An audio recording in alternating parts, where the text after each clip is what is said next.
here, I pointed out, and I've been pointing out repeatedly, that in the Oslo Accords, there was no mention of a Palestinian state, let alone a two-state solution. It just isn't there. But okay, people don't read these accords, but they should read, popular articles written about it in the left-wing press. It isn't there, but what is curious is that people, including people who ought to be well informed, are under the impression that it is there, that it is all about two states. You see, this is one of the illusions that are in the title of my talk today. Complete illusion that there is something called the two-state solution, and that Oslo Accords are about it. But I mean, it isn't. The question is, what is the function of this illusion? Because when an illusion is being spread for so long, it must fulfill some role. And I'd like to talk a little bit about this role and about the way now, because of recent developments, and this is something new relatively, this role of the two-state illusion is being punctured. And it is causing some discomfort in certain quarters and some shifts in other quarters. I'll say something about it later. Before I go on, I want to make it clear that the two-state solution, even in its ideal form in which it has been supported by the PLO and by some supporters of Palestinian rights like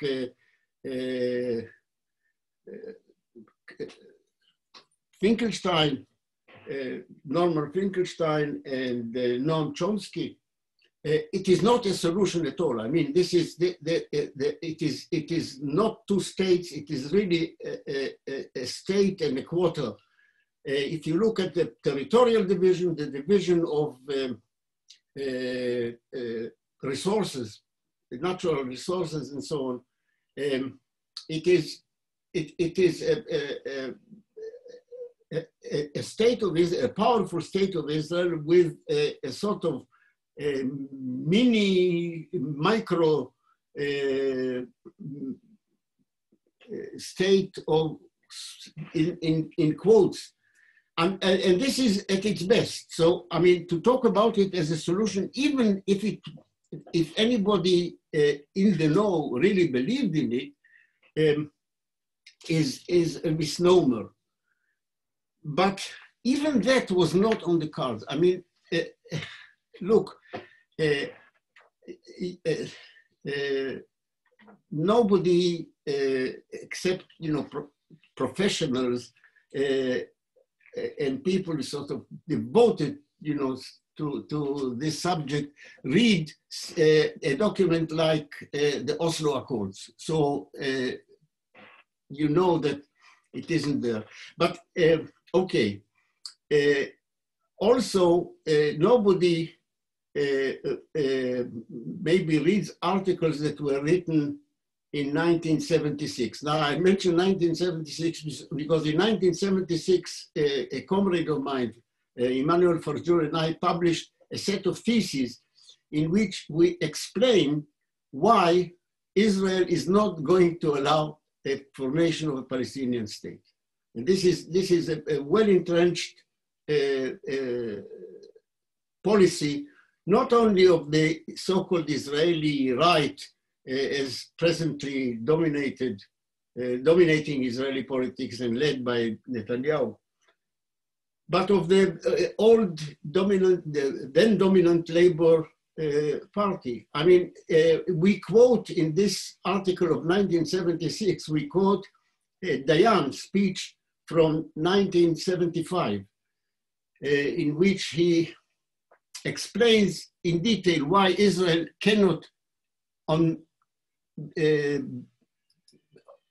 matters of principle, allow any kind of Palestinian state west of the Jordan River.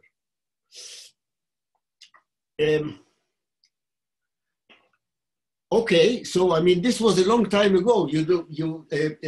Most of the people participating in today's webinar possibly weren't even born in 1976. So you have, but this explanation, this analysis by Dayan has been quoted. I quoted it in articles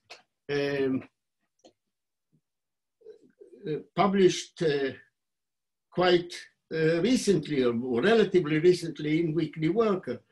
In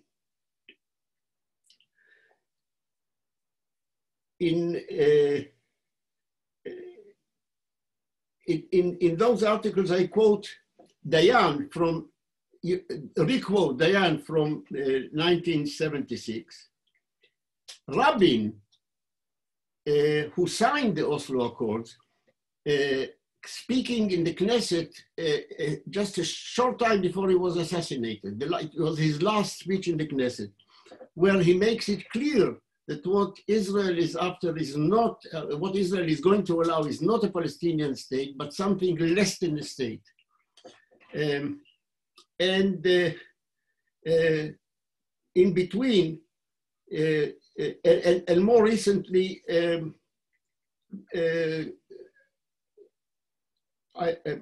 I quote Netanyahu, who, speaking in Hebrew, says there's not going to be a Palestinian state, and we are not going to allow it. Okay, I just want to direct you to the articles in which this is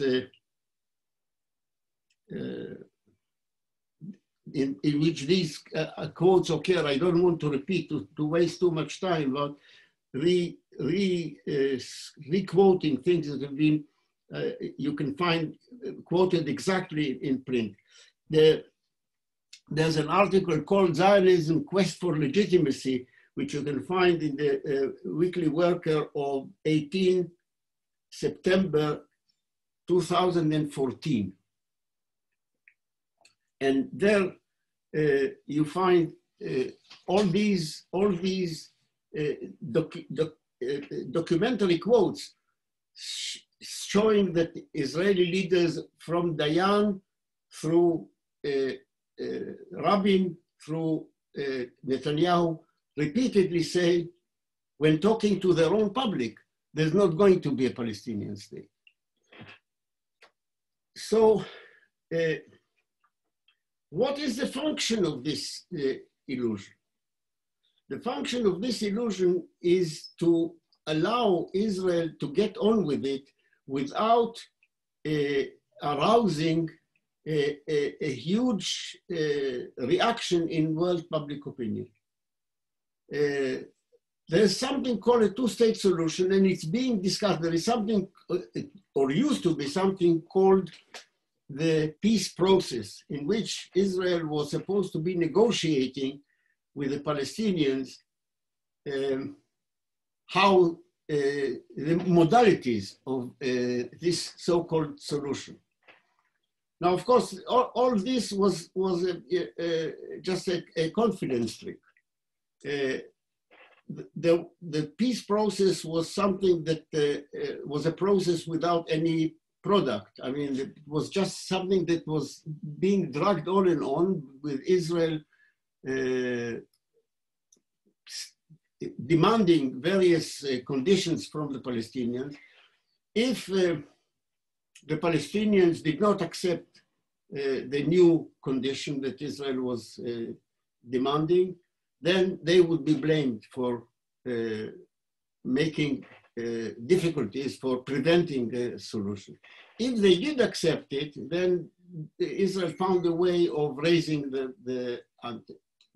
making fresh demands, or perhaps making a provocation which was just under the radar of public opinion, assassinating some Palestinian leader, provoking a reaction on the Palestinian side, which got huge coverage in the press, and then saying, you know, you can't negotiate with these terrorists, so the negotiations are suspended. So there was all sorts of tricks that were being used to make the negotiations, so-called negotiations about a two-state solution, which Israel never seriously intended to lead anywhere, to go on and on and on. But in the meantime, the leaders of the so-called international community, which means the United States and its camp followers, were able to say, well, you know, there is something called you can't apply pressure on Israel because you have to wait. There is something called the peace process. They are negotiating, and just be patient. Of course, in the meantime, Israeli colonization of the West Bank was proceeding apace. And by the way, during the Oslo negotiations, the colonization of the West Bank was proceeding during the period just after the Oslo Accords, until they, you know, the Oslo Accords became a complete impossibility. Israel continued the colonization process without any interruption. So this was a sort of cover that allowed Israel to proceed with the de facto annexation of more and more territory, while public opinion was being pacified. So the purpose of this was pacification of world public opinion. What demands can you put on, you know, just wait, you know, there is a so-called peace process. Well, actually, this so-called peace process came to an end in 2014. That was, you know, during the Obama administration. His foreign secretary, Secretary of State for Foreign Affairs, Kerry, made a speech, and that was in April 2014. He made a speech, and he's very exasperated because he saw that, you know, the peace process of negotiations had really been suspended by Israel that time. And he said, well, you know, the peace process went poof, you know, negotiations went poof, you know, just disappeared. And that was why did Israel end the illusion of the peace process, if not of the two-state solution? At that time, the illusion of the two-state solution remained, or the two-state illusion remained, but the peace process was terminated. You see, because the function of the illusion is to pacify public opinion. But there is a contradiction, because from the Israeli point of view, the end of the process is really annexation of the whole of the territory of Mandate Palestine.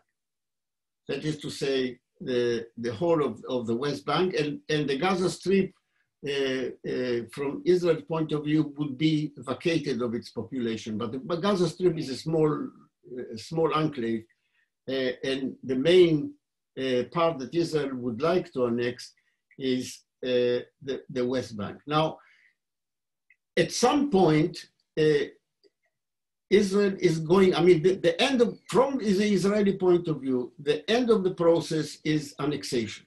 So at some point you have to, you know, put an end, first of all, to the peace process, and then to the illusion of the two-state solution. This, from the Israeli point of view, is a dangerous juncture, because then it exposes the illusion for what it is. In my article of 2014, I pointed out that the end of the peace process is a dangerous turning point from the Israeli point of view, because without a peace process, I mean, the illusion of the two-state solution is more difficult to maintain. But somehow it managed to sustain, or the international community managed to sustain the illusion of the two-state solution, even in the absence of any peace process, any serious negotiation between Israel and any competent Palestinian authority.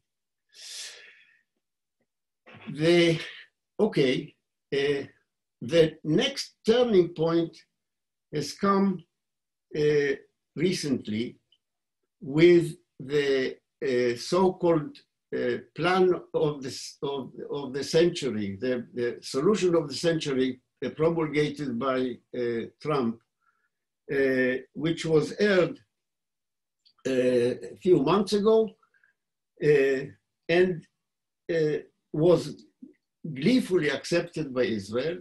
I mean, it made complete nonsense of the two-state solution. It was about Israel annexing further, important parts of the West Bank, including all the major Israeli settlements, which it has been, colonizing in the interim, as well as the big fertile chunk of territory along the Jordan River, the Jordan Valley.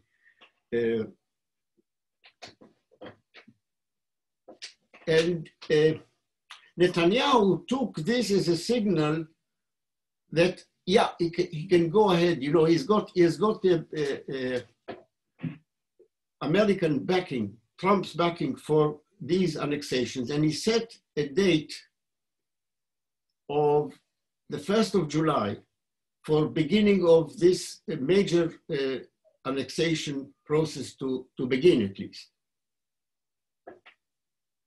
But the deadline was missed. The 1st of July came and went, and Israel was not annexing, taking no steps to implement this annexation, which it announced, Netanyahu announced very publicly a few weeks before. So you would be wondering what happened. Why nothing? No annexation, no further annexation has taken place.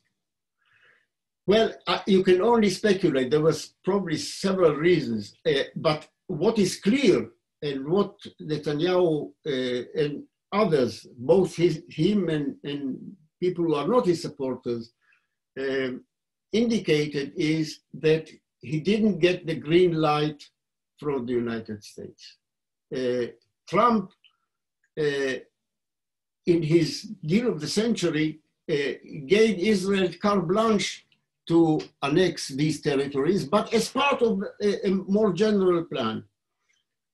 His own advisors were divided whether the Israeli annexation can go ahead straight away on the 1st of July, which is what Netanyahu himself believed, or not. It seems, my educated guess is that this plan of Israeli annexation met with very strong, let us say, warnings from various important Western imperialist states: France, the United Kingdom, Germany.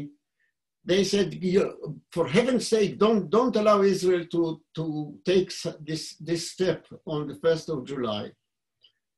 It is not because they are so much opposed to the annexation itself, but because they realize that by taking the step that Netanyahu wanted to take, the immediate annexation of big parts of the West Bank, the illusion of the two-state solution is going to become unviable.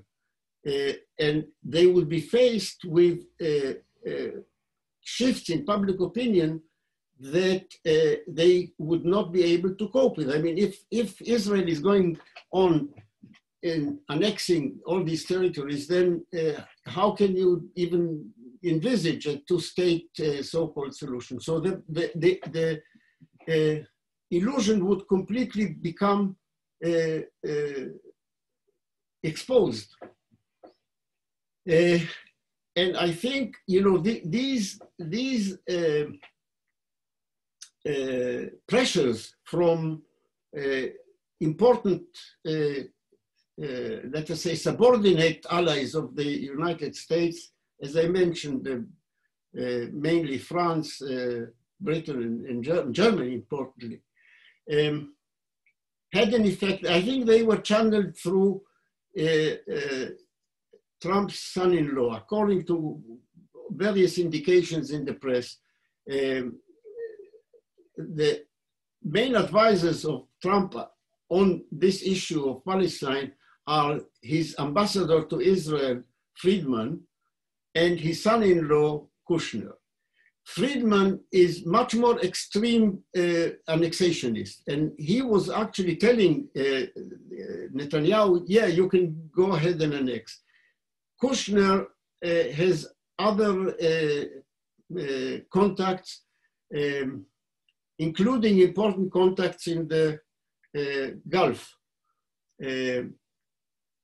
in the United Arab Emirates and other parts of the Gulf, as well as with these Western allies. And I think pressures channeled through him, as well as through Trump's foreign secretary, made him say, hold on, you don't have the green light to annex on the 1st of July. But in exchange, they had to give Netanyahu something else to, some consolation prize. And the consolation prize came in an announcement made, a couple of days ago of normalization between the United Arab Emirates and Israel.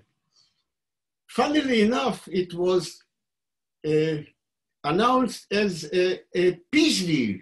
It has something to do with peace. What peace? I mean, the United Arab Emirates and Israel have not been at war. There was never a state of war between them. Relations have been, there were no open diplomatic relations, but the relations were in the open. In fact, the United Arab Emirates defense system is partly manufactured in Israel.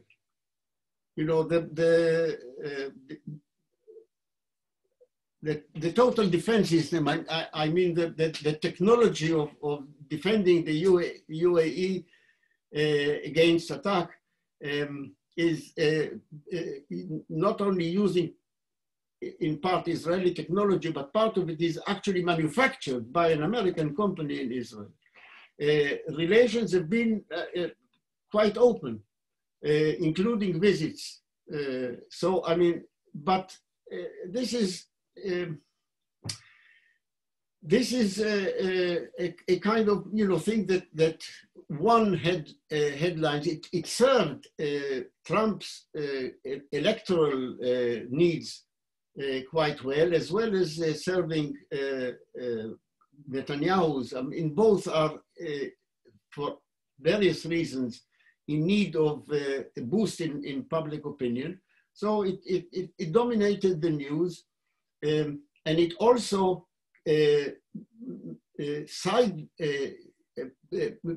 pushed to the sidelines the news about the nomination of Biden's prospective candidate for vice president, which was big news, but then it was pushed aside by the so-called amazing peace deal. Okay, but in the meantime, while all this was brewing, some damage from Israeli point of view had been made, because although the annexation that was announced for the 1st of July did not take place, what became clear is that Israel is going to, as its own end goal, is going to annex increasing and growing parts of the West Bank up to the whole of the territory when conditions are right. The only reason that it didn't take place is the conjuncture wasn't right, but in fact it didn't. It made clear that the two-state solution is illusory to a lot of people. And as I said, this is risky from Netanyahu's point of view, because he depends on the illusion for being allowed in the meantime to go ahead with the de facto annexation. What happened actually is that these changes, this realization that the two-state solution is an illusion, has begun to make changes within a very important constituency from the Israeli point of view, and that is the American Jewish community. And one remarkable manifestation of this was an article published by Peter Beinart, a very important opinion leader among American Jews, who also has, strong connections in Israel. He belongs to the sort of more liberal, more progressive part of let us say, Zionist camp in the United States. He has shifted this position. He came out, let me quote the exact date,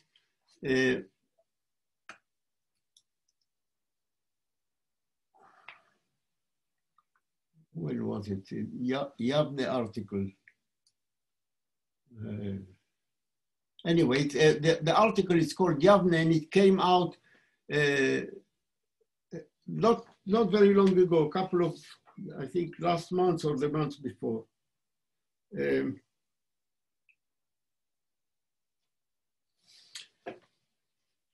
And he made a remarkable announcement. Still, he says, I'm still a Zionist, but I no longer believe in a Jewish state. This came as a thunderclap in Zionist circles.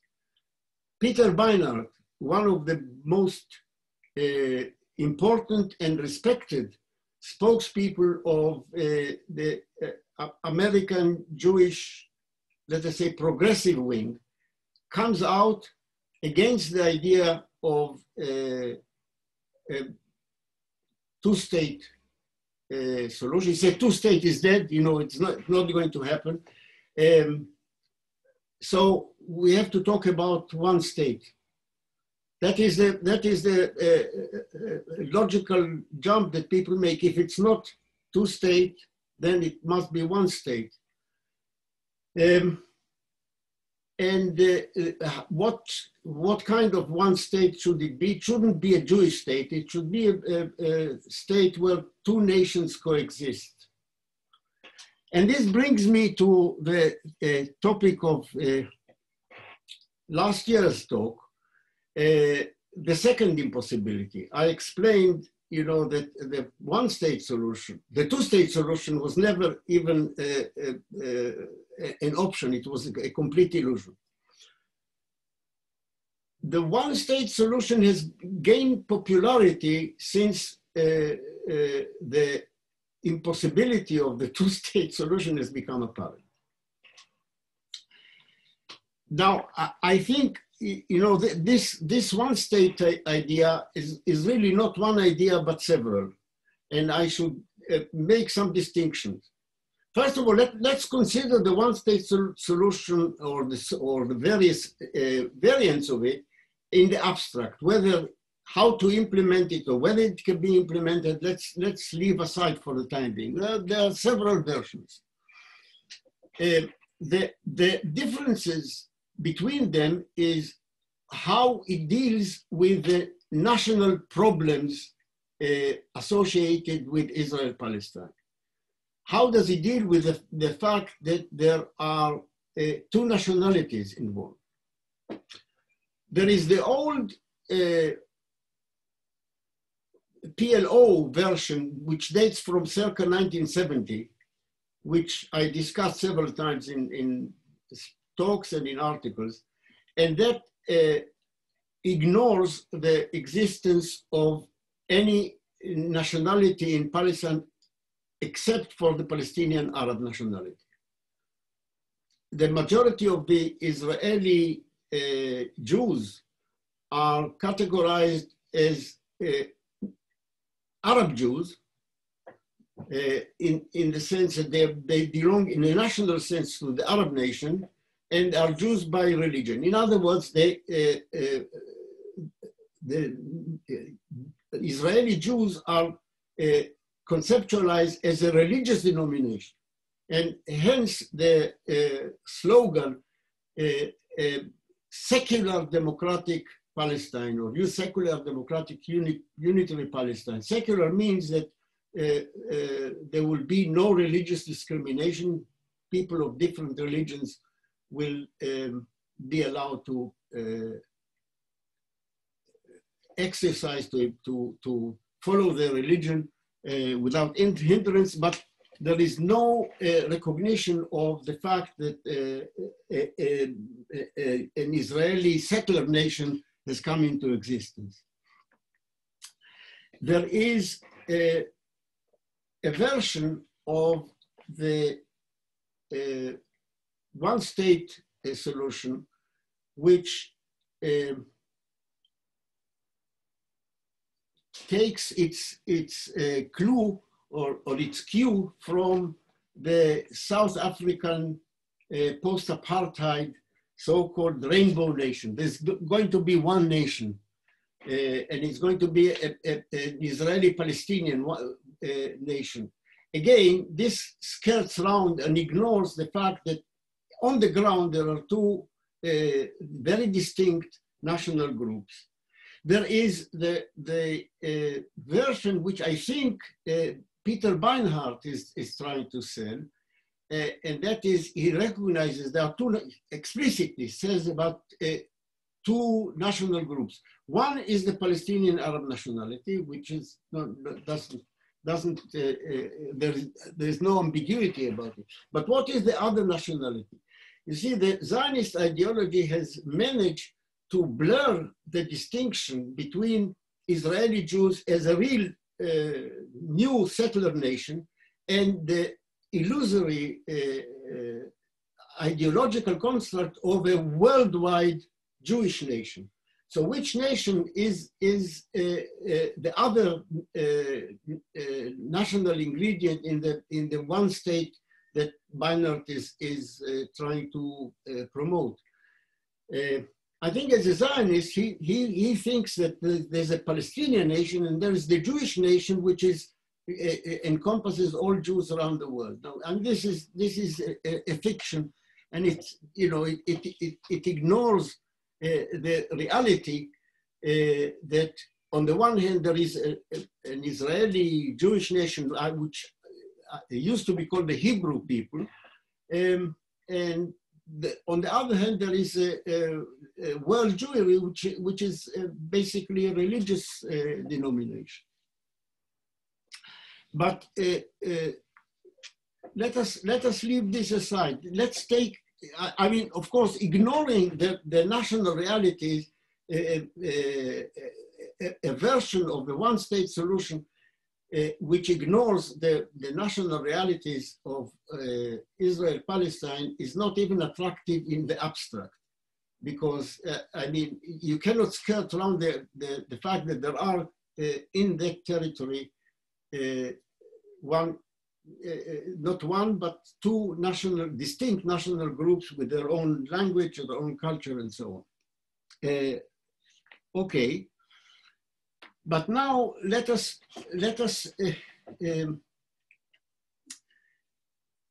think. I mean, can we, as socialists, as Marxists, can we support this idea of a one-state solution?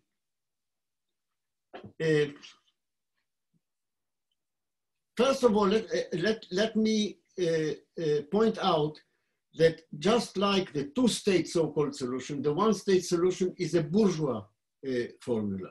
I mean, it does not speak about a socialist Israel-Palestine. In fact, speaking about a socialist, one-state socialist, one socialist state in what is now Israel-Palestine, the territory west of the Jordan, is nonsense, because, I mean, to speak about socialism in this territory is an extreme version of the misconception of socialism in one country. I mean, socialism in one country was an impossibility in the huge Russian Empire, but in this territory, you know, one state socialism in Israel-Palestine as disconnected from the surrounding region, at least, is total nonsense. Okay, so it is a bourgeois solution. I mean, the one state that it envisages is a capitalist state. I mean, this is there is no two ways about it. It doesn't pose any kind of socialist revolution in that country or in the whole region or in the world as a precondition for it. It is going to be a capitalist one state. Should it be rejected just because of this? Well, it depends. I mean, some socialists, some Marxists would say just because it is a bourgeois formula, it should be rejected, you know, out of hand. I don't take this view. I take the view that it cannot be advocated by socialists and specifically by Marxists, because Marxists do not advocate utopias.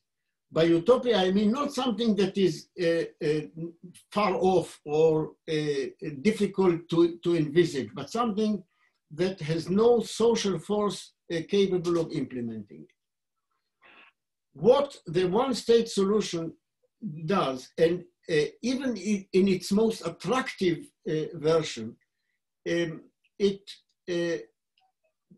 speaks about essentially what is sometimes called a bourgeois democratic revolution. Now, what social forces are there to be capable and interested in implementing this solution? I've written about this and I've made the analysis. The one-state solution in any form, in any one of its variants, presupposes the overthrow of the Zionist regime in Israel. this cannot be done except by the Israeli masses themselves. The Israeli masses and specifically the majority, the Israeli Jewish, the Hebrew working class, has no interest in such a revolution. It's not going to gain anything. Israel is, from its point of view, is not in need of a bourgeois democratic revolution. Bourgeois democracy already exists in Israel as far as the majority of the working class is concerned.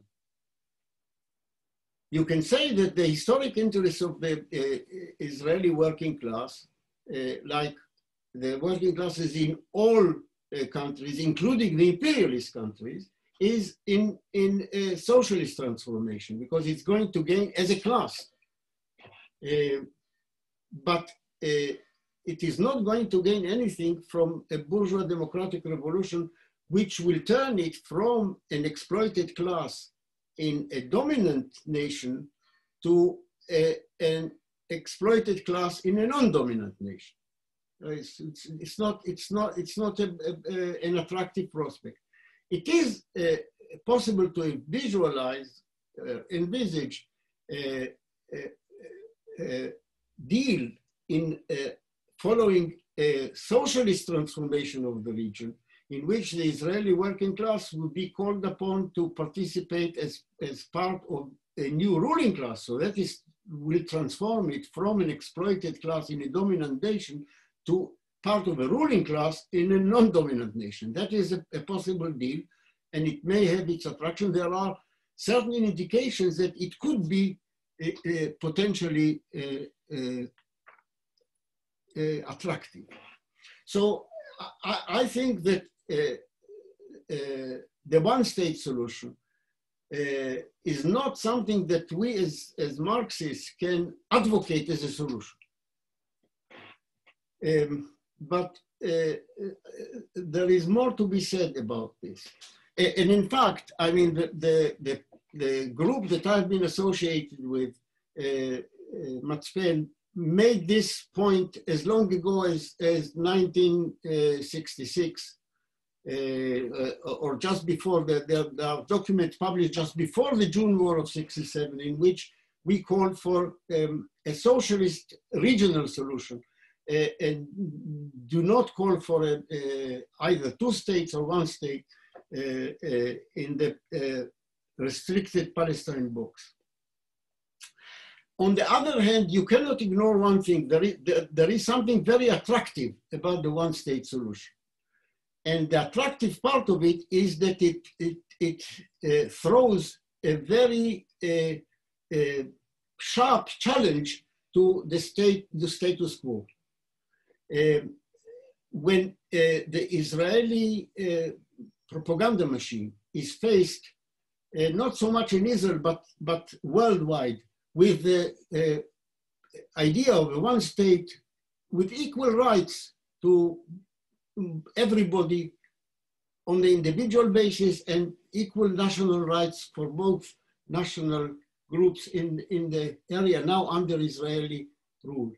Why do you oppose it? What is so, what is so sacred about a Jewish state? Why is a Jewish state more justified than a Muslim state or a Christian state? I mean, we have in Lebanon a Christian state. What is this a good thing? We had some attempts to construct a Muslim state somewhere in Syria and Iraq.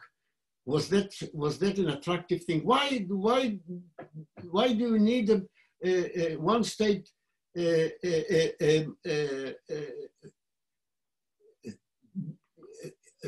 based on a Jewish, Israel is a Jewish state based on privileges to one religious, or if you like, ethno-religious group? What is so beautiful about it?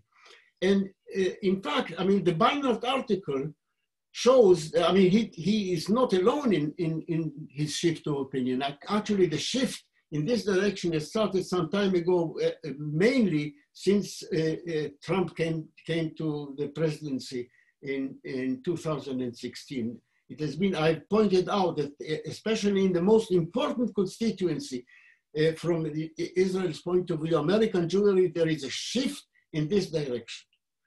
And the shift is useful from our point of view because it actually exposes the status quo and the Israeli military rule over millions of Palestinians. So how do we, I don't think this should lead us to join the chorus of pointing at the one state as a solution to the problem, because it is not going to solve the problem. It is not a possible solution to the problem. But I think what we should do is not call for a one state solution, but formulate certain demands that are consonant, that do not contradict the one state solution. Now, I think we need to make a distinction between calling for a solution of this or that kind of, or this or that formula as a solution, and making certain demands. When you make demands against the other side, against our rulers, you don't necessarily expect that the demands can be actually implemented, can actually be satisfied under the present regime. There are various demands, for example, on the question of climate, on the question of energy use, on various environment and so on, that one can make even when it is certain, at least we are certain, that the present capitalist system cannot solve the problem of climate. But you can make demands. The demands serve as exposing the other side and the iniquities of the other side. So, for example, I think one of these demands, I mean, first of all, a very general demand, equal rights for everyone in Israel-Palestine, equal individual rights and equal national rights. You don't need to specify that the solution for this is through a bourgeois one state. You can put them, if you like, as minimal demands that any decent solution of the problem should satisfy. The right of the Palestinian refugees to return to their homeland. And first of all, the end to Israeli military rule over the Palestinian people. Now, of course, you can make this demand, and it exposes Israel as an illegitimate and drastic, colonizer. But you cannot hope that under the Israeli Zionist regime, this demand will be implemented. They are not going to stop the military occupation of the West Bank, except by annexing part of it. But the demand can be raised just in order to expose, not as a form of solution, but just to expose the iniquities of the present situation. So I think this is why I gave this title to my talk, Illusions, Solutions, and Demands. I think we can use the growing popularity of the one state idea, which is, in my view, not a solution, and we cannot honestly put it forward as a solution, but we can use some of its elements as demands raised against the present Israeli occupation. Thank you. Thanks very much, Moshé. That was very good. It covered everything that I think everyone wanted to ask. We are now going to take questions. I've got Phil or Gabby. We need to move the audience to panelists as well, so bear with me, but I'm moving Gabby and Phil. Let me know if you want to speak before I move you. Yeah, yes. Marcus, I'll let you speak, just it will take a short time before you are in the panelist list.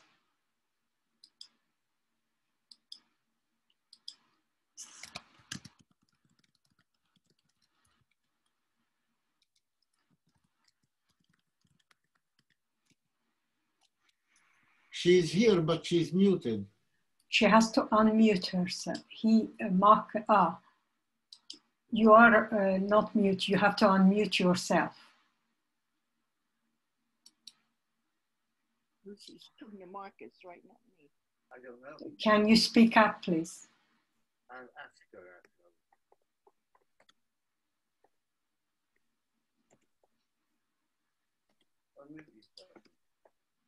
I don't know how. Okay, we can hear you. It's just not loud. If you can make it louder, we could hear you.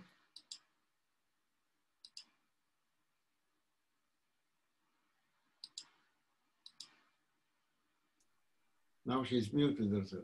You've now muted yourself. If you can speak a bit louder, we would hear you. Yasmin, I'm not sure if you're talking to me, but I didn't raise, well, I didn't Okay, want if you didn't want to speak, then Marcus. I apologize. Okay, I did ask. Okay, Marcus, are you in the list? Yes, I'm here. Yeah, Hello. go ahead, go ahead.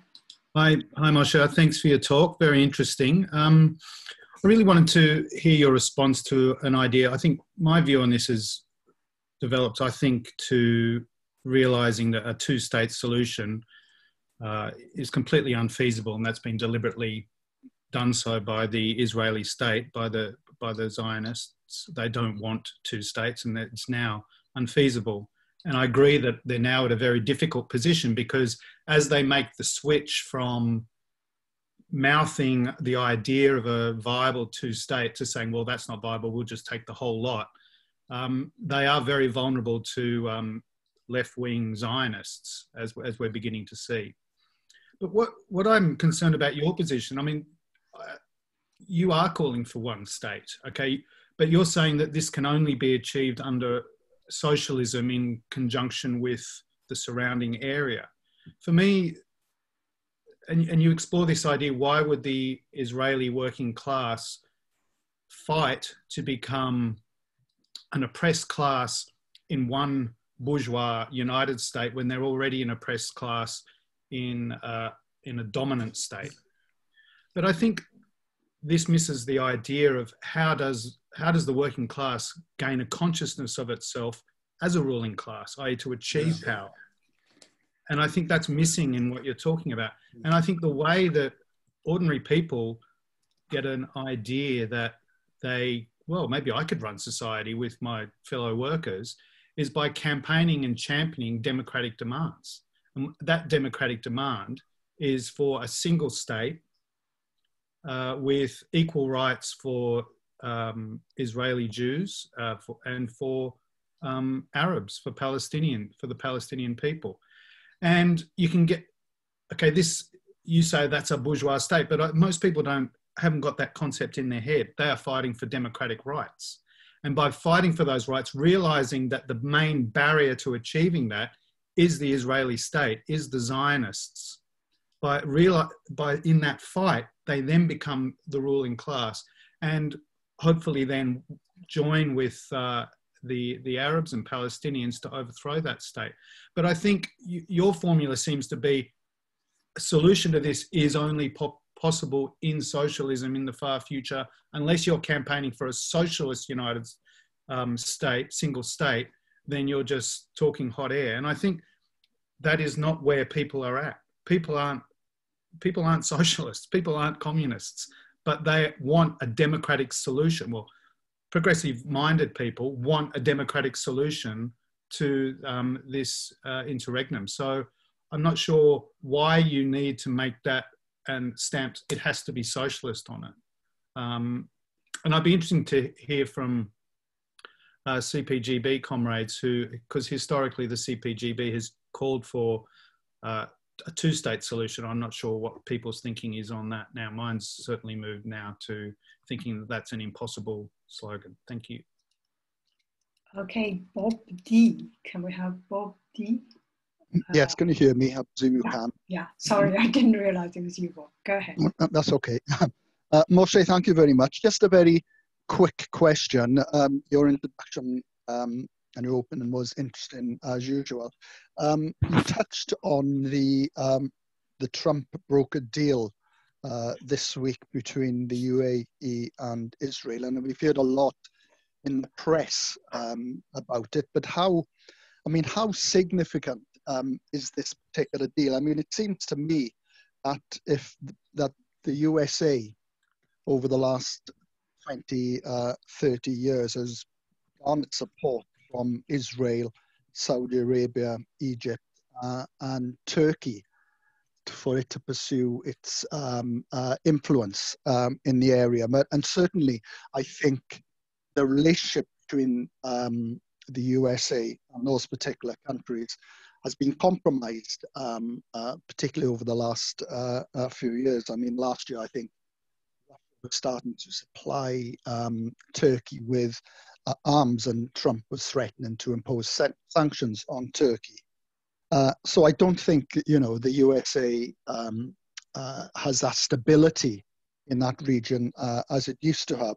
But how, particularly, Trump, and, we all know the politics of Trump, but he has been broken in this deal up with the UAE and Israel as something quite significant. Is it as significant in terms of re-establishing or an attempt to re-establish USA's power influence in the region as is made out to be? That's all. Thank you, comrades. Thanks very much. Jack Conrad now, and then Geraldine. Yeah. Thanks for that, Moshé. In terms of what Israel has got back, as opposed to annexing the Jordan Valley, it's got in inverted commas, peace deal with the UAE. I have to say that I was pretty underwhelmed by it, and I don't know how it will go down in terms of hardline Zionist opinion in Israel. I seems a bit of a non-event sort of type idea. Couple of things.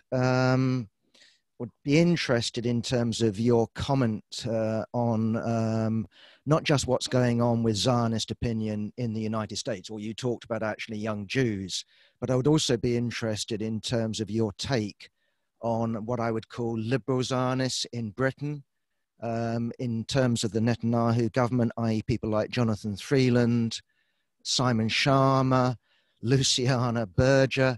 This sort of, I think it was a joint letter talking about the oppression of the Palestinians and the split in the Zionist camp in Britain between the hardline Zionists around the British Board of Deputies and, as I said, the more liberal wing, as far as I can see. I'd just be interested in that, because obviously this matters to us in terms of the witch hunt.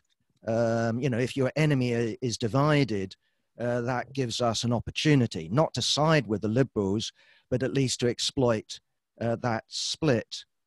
In terms of what Marcus was saying, it's certainly true that if you take where people are at today in Israel, Palestine, or for that matter, the wider world, we don't have, a mass socialist consciousness. That's absolutely right. But then precisely the role of communists, the role of socialists, is to inculcate that consciousness, not simply to hold up a mirror to people. And the crucial thing is, I think, that if you take the question of a single state solution, who is going to deliver it? i.e., if you take the Israeli Jewish population, the Hebrew nation that Moshé talks about it, the idea that the colonizing force is going to deliver democracy to the colonized, I think, is delusional. Now, that might be sort of feasible to have democracy in the United States or Australia vis-a-vis the native population, but it's not a particularly, how should you put it, a good history, is it? But if we're talking about Israel-Palestine, we're actually talking about a situation of where there's a very even population. We're not talking about a tiny minority. We are talking about a population that's split. And so therefore the idea that the Israeli population will deliver democracy to the Palestinians, I think is delusional, right? What's happened with these people is that in terms of their consciousness about themselves, what we've seen is the sort of typical drift from, how should you put it, we're delivering enlightenment, or we're an enlightened people, to a situation of where they have gone further and further to the right. And of course, what you see in terms of Israeli elections is not the sort of normal European or Australian, type voting, i.e., if you take working class people in Israel who are Hebrew, who are Jewish, they tend to vote for the far right. So I don't think that these people are going to deliver a democracy to the Palestinians. And therefore you ask yourself, okay, who can deliver a democracy for the Palestinians? Well, is it going to be the United States? I don't think so, because the United States has in Israel, in Zionist Israel, its policemen in the Middle East, and a population that is not going to rebel against the United States, that actually relies on the United States for its privileged position. So it isn't an ally like the United States had in the former Shah, who sat over a population that hated the United States and hated the Shah, or an ally in the form of the King of Saudi Arabia. I don't know what the population there think, but one would gather that they might not be particularly enthusiastic. So the question is that in terms of a solution, I think that what we need to be doing is looking to the region. And at least we can say historically in terms of that region is there has been large left-wing parties, there have been mass communist parties with all their faults, but that has existed in history. There has been an Arab national movement. And the question is, can the working class gain leadership of that? Well, you ask what other class can do it, and my answer would be no other class can. Finally, just in terms of the CPGB, our original position, I'm talking about the Leninist CPGB, Provisional Central Committee and all the rest of it, was actually a one-state solution. That was our original position. Our position now, I've got no problem with offering, under working class rule, the Israeli Jewish nation, or the Hebrews, self-determination. I'm in favor of voluntary unity. I don't want them united on the basis of bayonets. Nonetheless, the key, I think, is a regional solution and not a solution within, pre-1947 mandate Palestine. Thanks very much, John. Geraldine,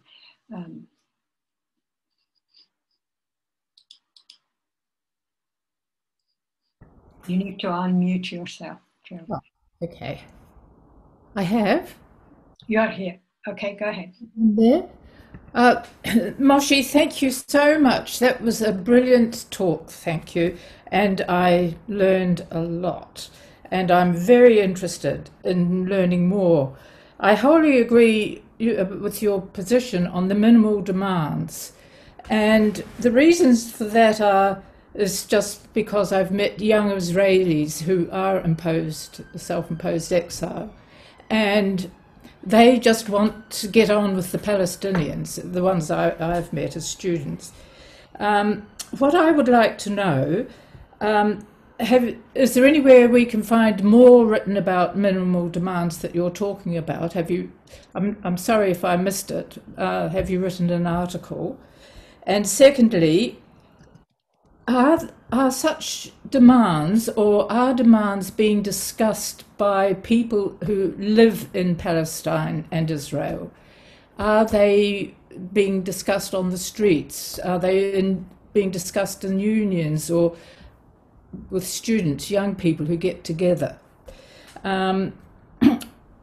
Or even left politicians? Are they talking about it? Because I hope they are.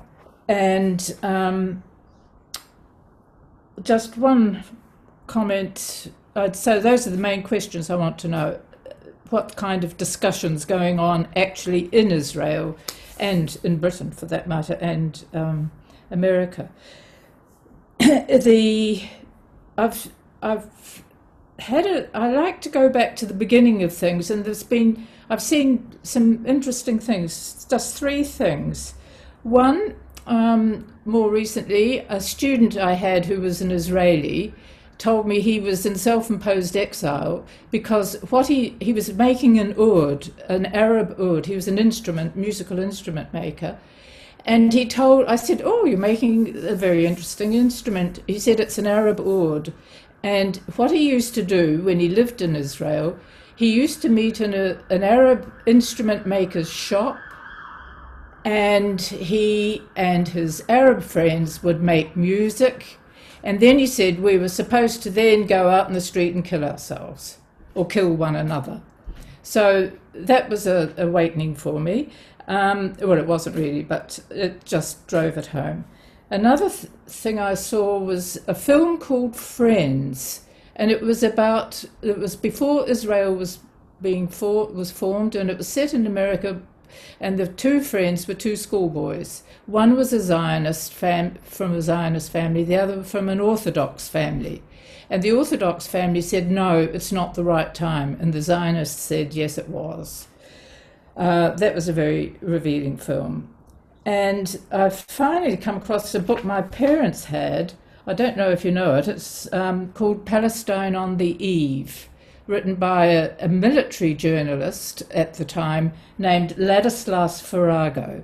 Now, I haven't read it, but I did read a part that the Palestinians felt deeply betrayed by the British. The British had actually promised that they would carry on living as two nations. I'm sorry, I haven't read it yet, so I can't talk about it. But it was a betrayal from the start during the setting up of Israel. Anyway, I'd be grateful if you could answer my questions. Thank you very much. Thanks very much. We're going to take a 5 minutes break. The speaker wants it. I think some of you might want it. I'm going to use it. Moshe, you are excused. And then when you come back, let me know if you want to speak before the other people in the list. I'm going to take this opportunity to make a couple of announcements. One of which is that Tuesday morning's talk will be delayed. This was Hilal Tikhtin. Unfortunately, Hilal is not well right now. I am speaking to him. He should be okay later in the week. We are trying to reschedule. All those of you who have registered for that talk will get an email with the rescheduled time, but you would need to re-register. So this is an announcement about Hilal Tikhtin's talk, Tuesday morning, 10 a.m. We are changing it. I don't think we have any choice. The other announcement, I suppose, is this afternoon's talk. Lars T. Lee will be speaking at 4:30 p.m. this afternoon. Again, if you haven't made a booking on webinar list, please visit communistuniversity.co.uk, make your reservation. I have a number of people on the list, but I do want to ask Moshe if he wants to come back. So we'll have a very short break, and then I will let Moshe decide.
Hi, Moshe. I see you're back.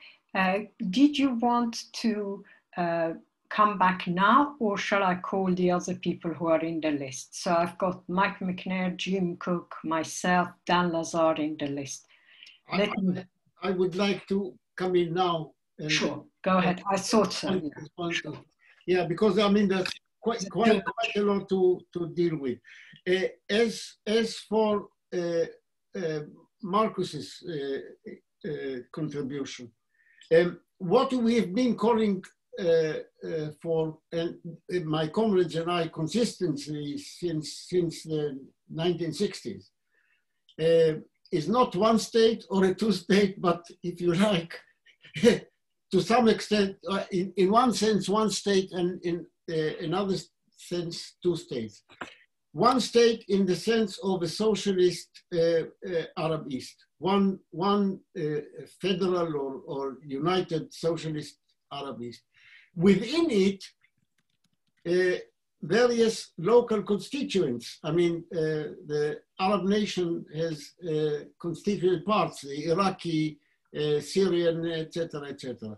And we envisage within it, within a socialist Arab East, an Israeli Jewish or Hebrew constituent and a Palestinian Arab constituent. I mean, how exactly, you know, what the borders between them, I mean, this is not for discussion now, but basically two ingredients, one or two constituents, one Hebrew and one Palestinian Arab within a regional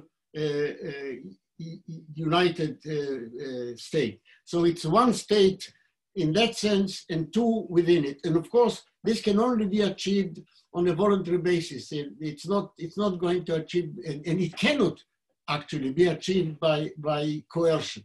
So in this sense, it is based on self-determination, but self-determination not in the sense of that has been discussed in the early 20th century, the right to secede, but in this case, it's not about secession, but about accession, about forming a union. Socialists, Lenin and Rosa Luxemburg, when they were debating right to self-determination, it was about the right to secede from an existing multinational empire or two empires. In the case of that we are talking about, it is about formation of a union. So the right to self-determination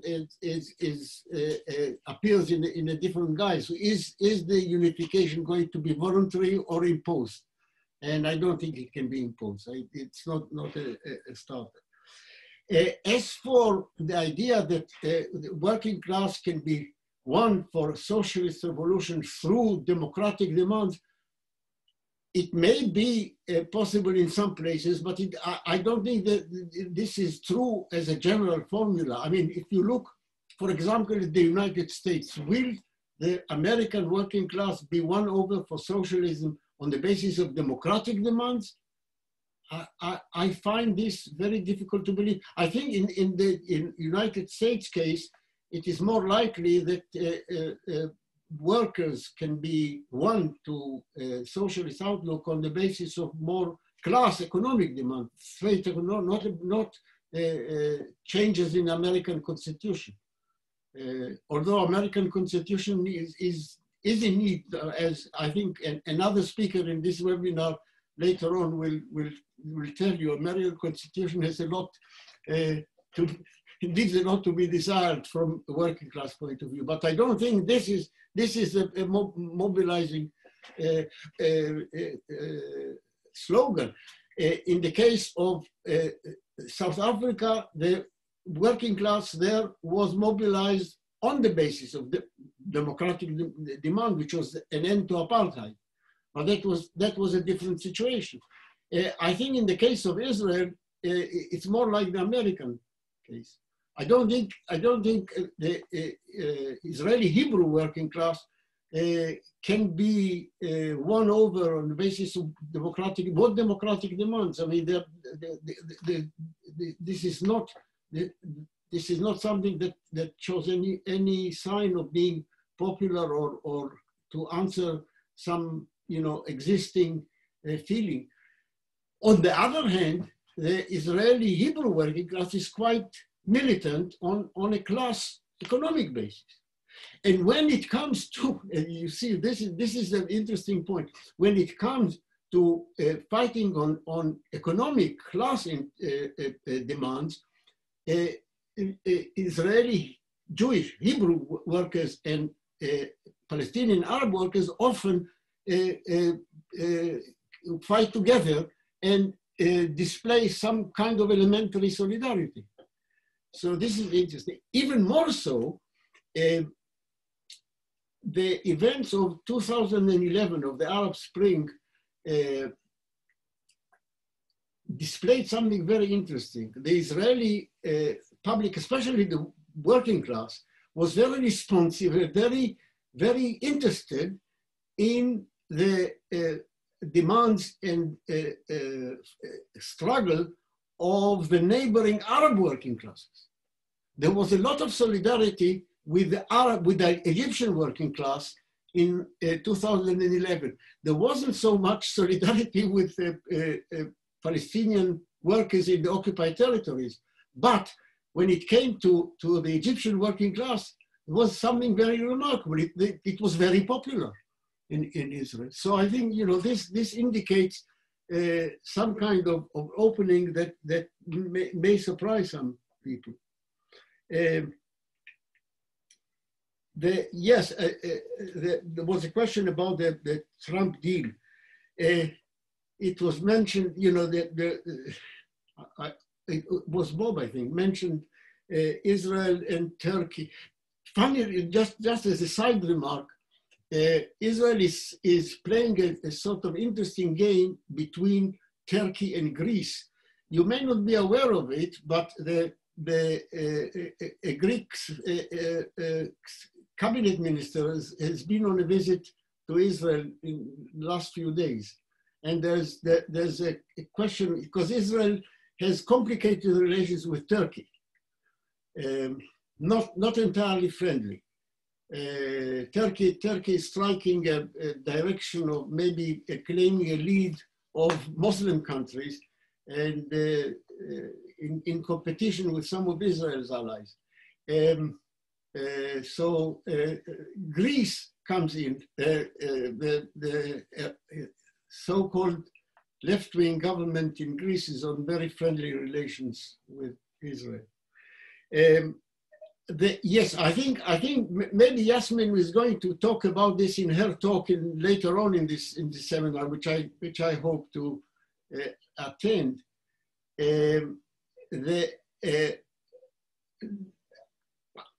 Rightly described as underwhelming agreement between Israel and the UAE is part of an realignment of a coalition headed by the United States directed against Iran. This is clear, and they are forming a more explicit diplomatic framework for this coalition. It has been, I think, reported in The Guardian this morning, an article that I will return to later on in answer to a different remark, points out that this deal, or so-called deal between Israel and the UAE, is a sort of a kite deploying to test the wind in anticipation of a much bigger deal. Because what is the UAE is economically quite important, but in terms of population and so on, small fry. What is it? It's Abu Dhabi and Dubai plus a few other principalities, emirates that you never heard of. I mean, if I tell you their names, you will not recognize them. The only recognizable parts are Abu Dhabi and Dubai. But so this is the deal made between Netanyahu and MBZ, Mohammed bin Zayed. But the next deal is going to be between Netanyahu and MBS, Mohammed bin Salman, the de facto ruler of Saudi Arabia, which is an important, much more important constituent of this coalition that is being formed by Trump against Iran. It is, by the way, resisted by the European allies. The United States has not managed to pass a resolution in the Security Council imposing, further sanctions on Iran because the European allies didn't vote for it. The only support it got is from Colombia. Okay, so it is significant. Not because it tells us something new. The relations have been, flourishing for many years, but because it is part of the construction of a new an explicit coalition against Iran. The question about Britain, there was a remarkable. Actually, I had to rub my eyes when I looked at this morning's Guardian. There was an article by Jonathan Friedland about this deal, and I thought, my God, this is going. But surprisingly, he condemns it. I mean, he condemns the deal and exposes it for the for more or less the right reasons. I mean, it's not going to bring any deal between Israel and Palestine or peace between Israel and Palestinians. It's just going to prevent it. It leaves them out. So it seems that the gatekeeper of the Zionist gatekeeper of the Guardian is also getting worried by this deal because it exposes the impossibility, the illusory nature of the two-state solution, which he has been advocating like a lot of other people, not because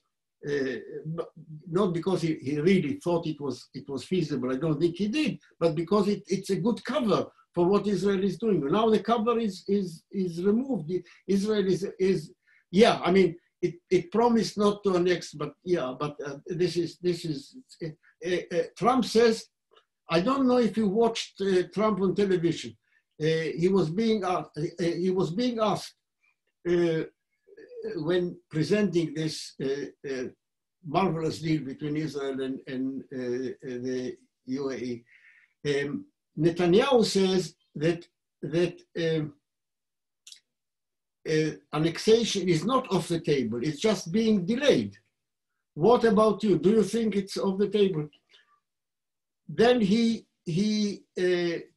said it's off the table for now, and then he called his ambassador to Israel, who was present at the time, Friedman, who is an extreme annexation. You tell them. And Friedman said, yeah, I mean, you heard what the president says. It's off the table for now.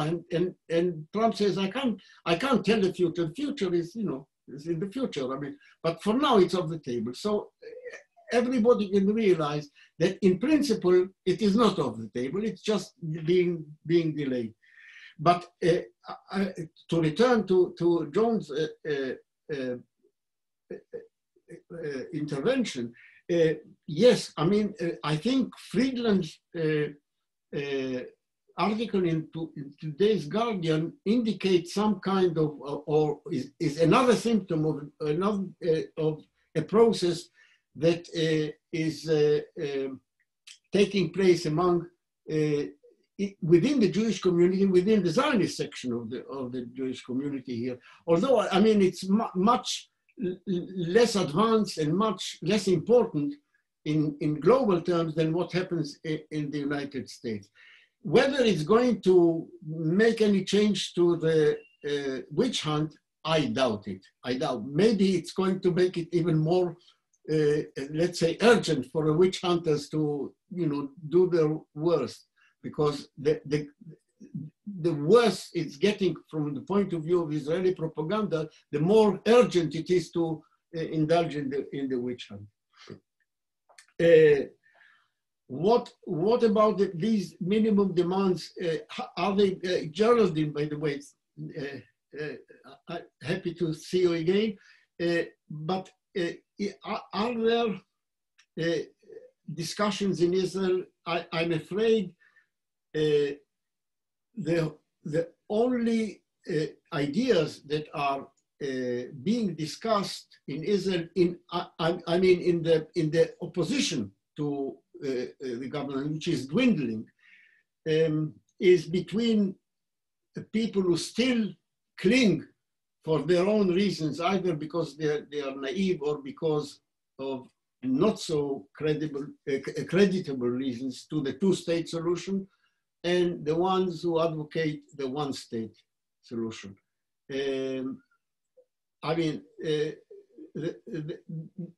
is the horizon is between these two, both of which are, as I pointed out, not really feasible in the foreseeable future. But at least the demand that the Beinart article has had, quite interesting echoes.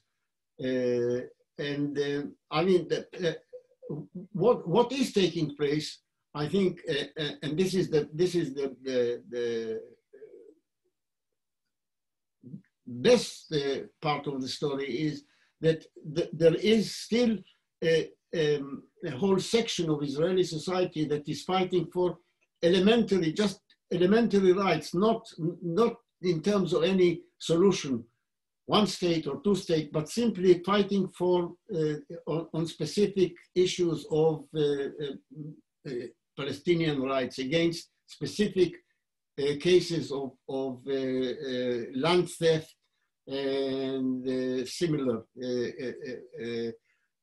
violence by settlers against Palestinians, of which is a huge amount. I don't think people who are not following the Israeli press are unaware of how much daily crude violence and not only intimidation, but actual violence is perpetrated by the Israeli military, the gendarmerie, the so-called border guard, and the settlers against Palestinians' property and life. And there is quite a lot of activism in this respect. I think that's all for now.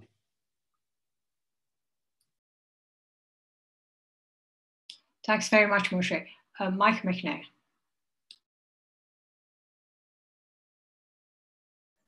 Can you unmute yourself? Yeah, I think I have. Yeah. Have I succeeded? Yeah. Cheers. Hi, Moshé. Thanks for that. I guess what part of what you've been describing is an enormously elaborate system of news management, of which, of course, the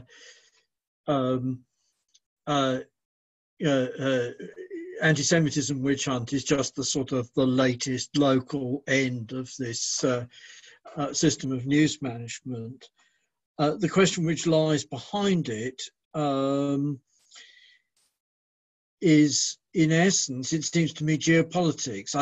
I think I've made this point more than once before. At the end of the day, however much oil prices may be going down, we haven't got electric-powered fighter aircraft or electric-powered tanks and military vehicles. And as long as the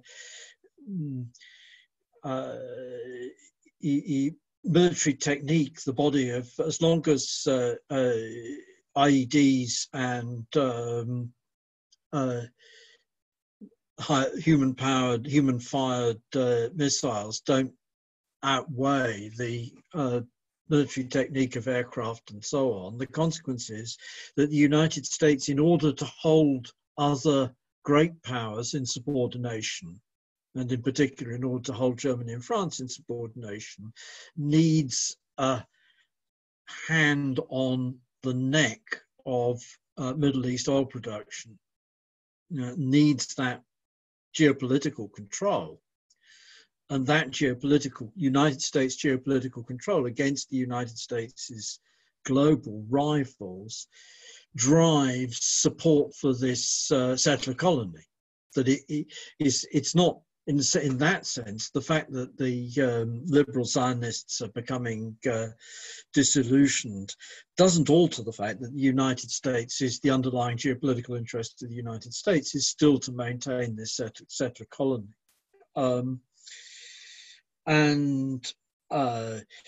I guess there was a little bit of stuff in the chat about limited sovereignty. Jara raised the issue that the deal involves this idea of limited sovereignty. And of course, the United States does, in fact, the core of the United States regards all other states as having limited sovereignty.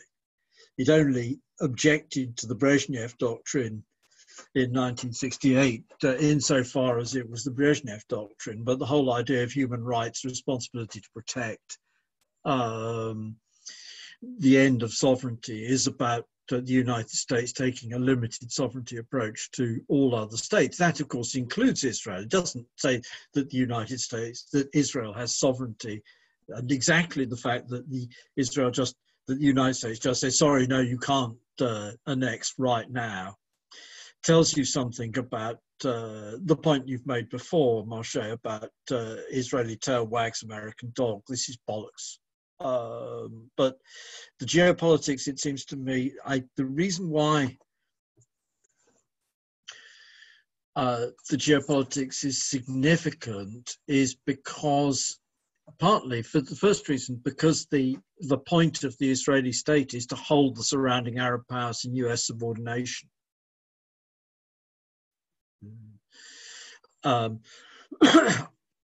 And to do so by covering what is going on with the idea that there's a Jewish nation in the world which then needs Lebensraum, which means that there's a constant pressure, in the same way as actually Brexiteering Euroscepticism served for many years as an agenda for the United States to control the European Union by virtue of the UK being able to say, oh, we have to hold the Brexiteers on a leash, and in order to do that, you in the EU have to make concessions to us. So that it's there as a persistent issue and continues to be there. Then the issue which arises in relation to that, I know it's a very unpleasant way of thinking about things, but I don't actually think that it's necessarily the case that this can only end by virtue of a mobilization of the Israeli working class. It seems to me it is actually just as likely that it will just end in blood and fire and going down in the same way. It still hasn't lasted as long as the Crusader Kingdom of Jerusalem. That it will come down in that way, in the sense that the Israeli state remains dependent on the United States. And insofar as the United States is actually thrown into crisis, insofar as conditions of open war develop because of the increasingly aggressive policy of the United States towards the other major powers, insofar as a whole raft of different circumstances, it's not by any means, this is not what we want. What we want is a solution which involves the mobilization of the working class on a democratic and socialist perspective. But I don't think we can say that there is no possibility of a solution, a quote solution, an outcome which is just a Götterdämmerung of the Zionist project.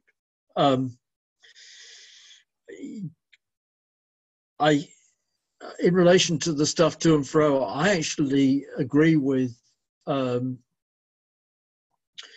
Marcus that the working class does need to in order to become conscious of its own ability to rule, mobilize around democratic demands. And the reason for that is because it needs political democracy to overthrow the labour bureaucracy, which is the outworks and controls through which the capitalist class rules over the working class. And that is just as much true in the United States, which calls itself a democracy, as it is in any of the other places which call themselves democracies, as it is in places which don't call themselves democracies. What's mistaken, in my view, and was mistaken when we were when I first came across this organization, it had passed out of the democratic secular state position into a two-state position, close to but not identical to the Alliance Workers' Liberties. And then subsequently we picked up on Moshé's position, and I think that was a gain and a step forward. But at the end of the day, I actually don't think that self-determination is a democratic demand. Because when people struggle for self-determination, what they're saying is this territory, this land, belongs to us as a nation. So that the slogan of self-determination of nations is a slogan for the distribution of land among national groups on the basis of language and culture, not a slogan of political democracy. And it's more like the political democratic approach to this is more like the Austrians' line on multinational state with language corporations, or the pro-Swiss line, or Lenin's argument in 1913 that you can have a multinational state which, if it has wide powers given to the local authorities, that nonetheless allows the national groups to have political expression, cultural expression within a multinational state. I think that's closer to being an actual democratic slogan than any sort of self-determination slogan. That's just me. So it's not a CPGB position, but I think that we can't say socialist demands means the economic demands. We do need political democracy in order to have socialization. That's it. Thanks very much, Jim Cook. Hello, and again, thank you, Moshé. Bringing us up to date and a lot of background as well, of course, as usual. And I've got a couple of questions, really, which are to a large extent about background, I think. One of it is, I think it was Ilan Pappé or possibly Tony Greenstein, or both, saying about the original Zionists didn't believe in God, but they were sure that God had promised them the land of Israel. And I was wondering a bit about the situation of religion in Israel now amongst Jews. And Jack was talking about how they continually move to the right. And of course, being to the right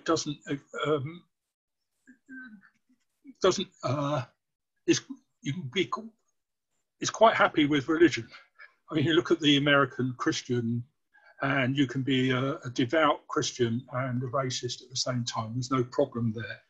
But in Israel, I've seen occasionally the stories about the rows over public transport on the Sabbath and stuff like that. And I was just wondering if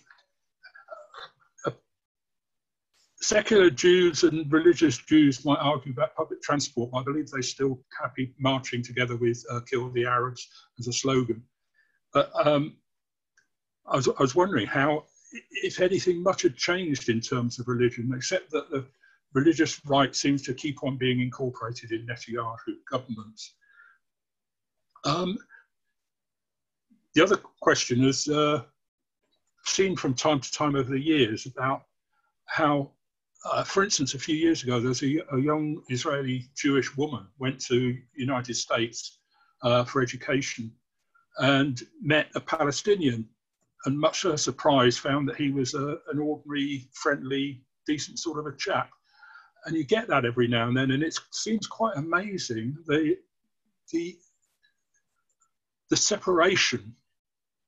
And of course, being separated, you've got then the use of education. Max Blumenthal and others have said about this, about how the Palestinians are Israeli Jewish youth are brought up to believe that Palestinians are evil, Nazi, and all the rest of it. Sometimes they meet a Palestinian and find to their surprise that they're the same as everybody else. Otherwise, they also go into the army, the border guards, and all the rest of it, and find no difficulty in treating them as dirt. That's it. Thank you. I took some time to say a few words myself.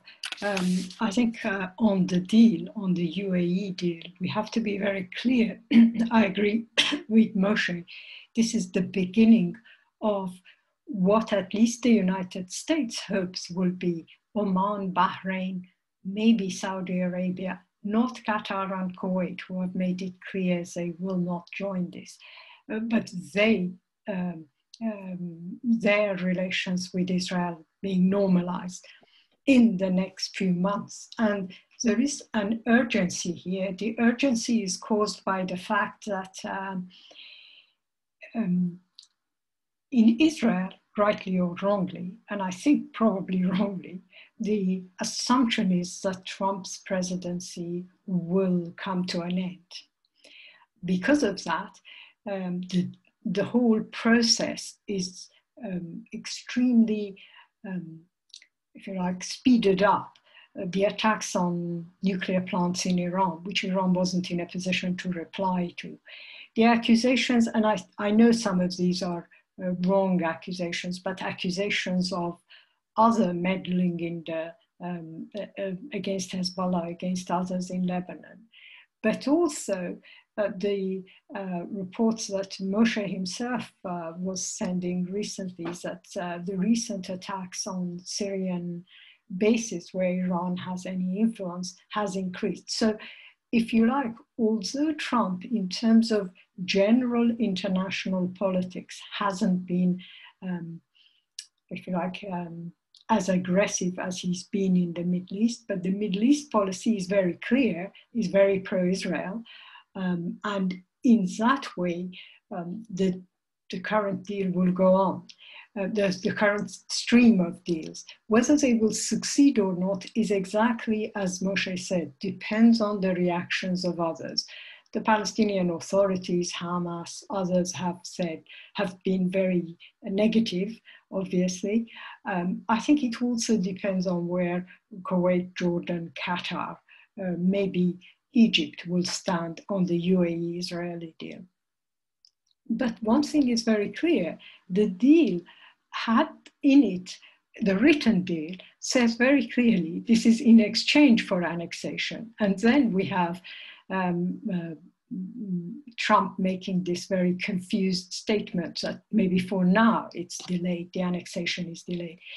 I was being interviewed by the BBC about the UAE-Israel deal, BBC Persian, and the reporter, the anchor, was telling me that maybe there are rumors, at least I assume within news agencies, maybe annexation was never part of a plan. It was one of those ploys, if you like, that Israel put it out. I don't think it was like that. I think the journalists are wrong on this.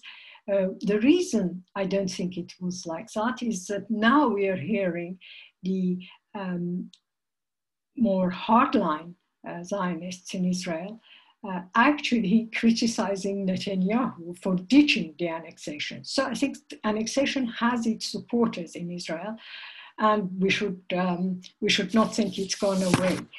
A couple of other short points. I think one of the reasons we have to talk of a regional solution is the disaster that is happening in Lebanon and Syria. immediate neighbors of Israel. There is in Lebanon itself, there are now 500,000 Palestinian refugees, 1.5 million Syrian refugees. The entire population of Lebanon is about 5.9. So basically two-thirds added to this have no political voice. They are not citizens, they have not been granted anything, and they are considered UN refugees. You really can't foresee a future for Israel, Palestine, Syria, Lebanon, as the countries where there's a lot of trouble. Not that there isn't any trouble in Jordan, Iraq, anywhere else in the Middle East, but these countries have more trouble right now as we speak. You can't really think of a solution that does not involve a major change in the both borders and the political scene in all of these countries.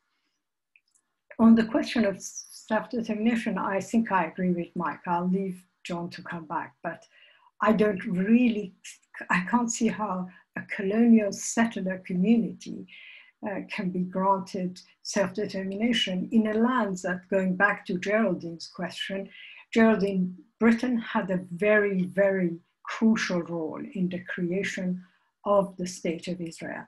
The land was promised both to Palestinians and to the Jewish community in the Middle East, but the Balfour Declaration, the events that came after it, legitimized it.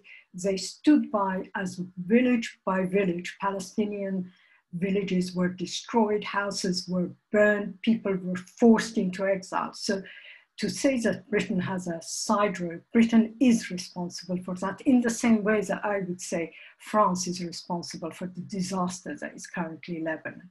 So let's be very clear about that.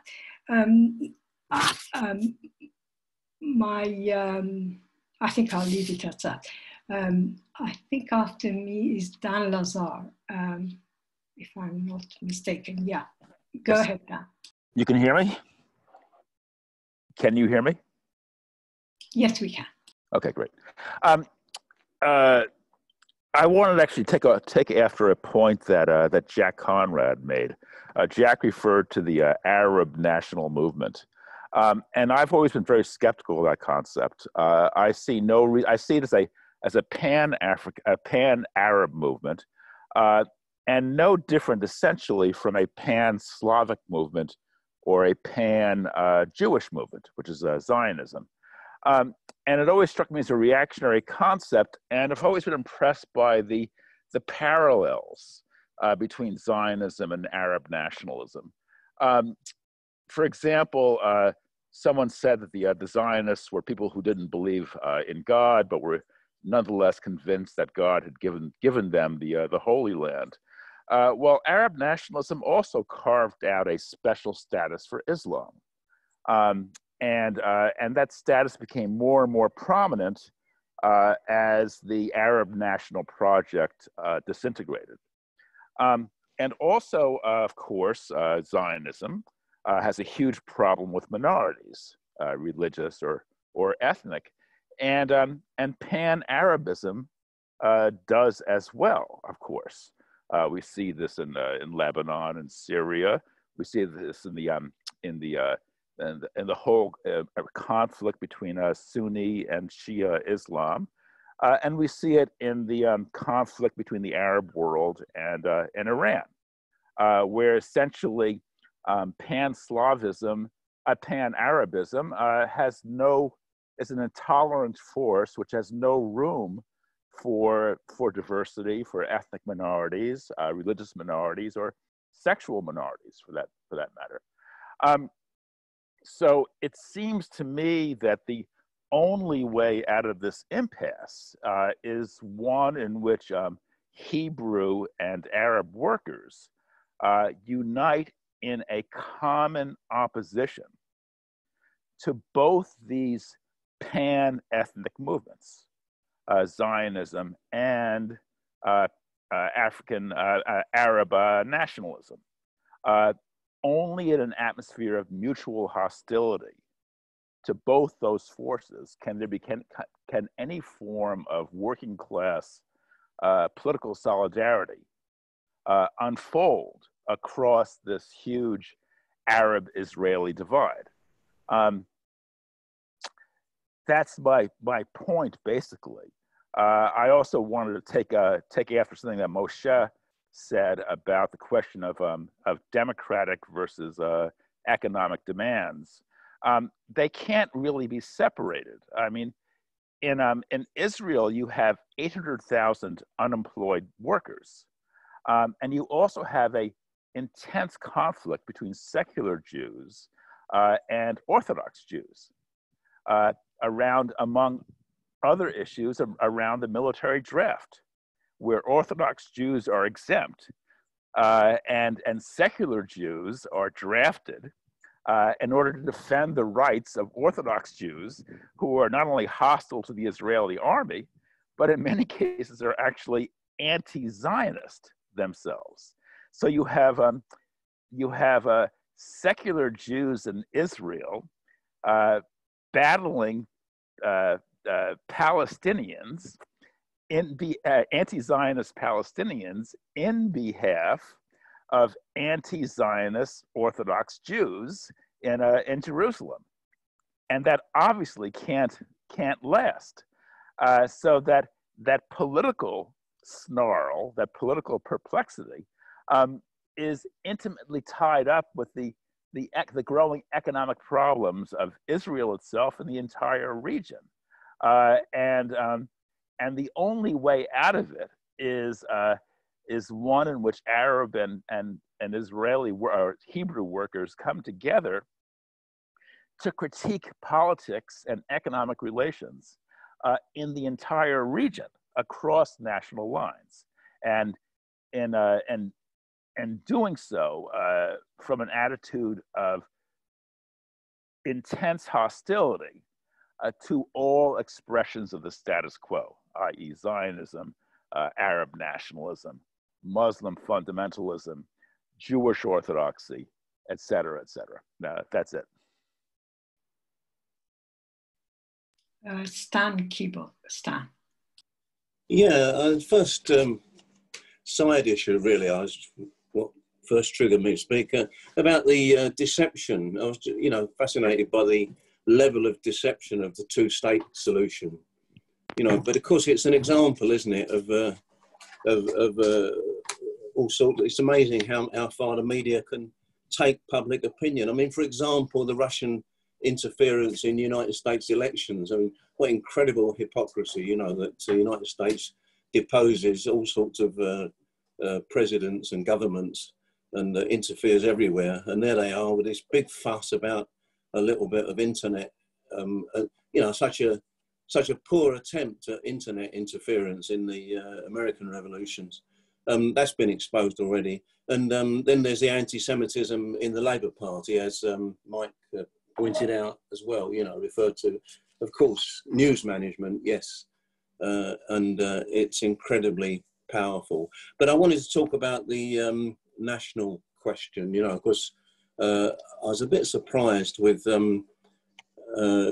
Moshé's comparison between Israel and United States with respect to democratic demands and democratic program. Because to me, the prioritization of democracy is an essential part of the minimum maximum communist program, the Marxist program, the one used by the German Social Democratic Party under Kautsky, and when it was also guided by Engels, and the Russian Social Democratic Labour Party with both its factions there, prioritising democracy. Of course, you could say that's because of the special circumstances of the Tsarist state was undemocratic, but no, it's not that, is it? It's that the working class needs its oxygen of freedom in order to develop it, make its arguments and so on. It needs democracy in the workers' movement, but you need democracy in the state in order to do that.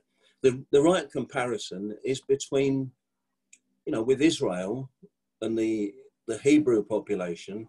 The appropriate comparison is not the United States working class, but the British Irish in Northern Ireland, isn't it? You're talking about a privileged section of the working class, and they're not going to be willing to give up their privileges, or not in a hurry anyway. And that's the comparison: the Hebrew working class and the British Irish in Northern Ireland.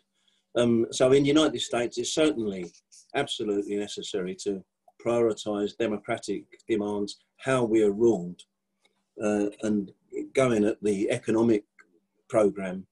What workers need economically without dealing with that is not going to work. So it's not a question. It's not a question of estimating, the present views of the population, right, or the present views of the working class, and say, oh, they seem to be reactionary to me. That's not the way to do it, is it? You're talking about a privilege, a material privilege of the Hebrew population and a material privilege of the British Irish, which is an obstacle to them adopting the universal approach of democracy. And in Britain, of course, the British working class, people tell us every day, don't they? Oh, they're not revolutionary, as if we didn't know. Of course, they're not revolutionary at the moment. We're not in a revolutionary situation, are we? I think Mike McNair's point about self-determination, I thought that was funny, Mike. You say self-determination is about land. No, it's not. That's a lawyer speaking. You've been drowned in law, okay? It's not about land, it's about people. And we can say Marxism is, and I was thinking of also Daniel's contribution. No, Marxism is hostile to nationalism. Nationalism is sectionalist, yes. But on the other hand, national inequality is very real, and national oppression is very real. And that's about people. It's not the land that's oppressed, is it? It's the people that are oppressed. National independence, yes, it's illusory, yes, in the hierarchy of capitalist states that rules the world now. Is like Brexit, British independence, come off it. Whether you're in the European Union or outside of it, there's no independence available in the world today. On the other hand, there is a question of, the particular politics of how states are run, and so national liberation, if you like, or the demand for self-determination, yes, it's a democratic demand.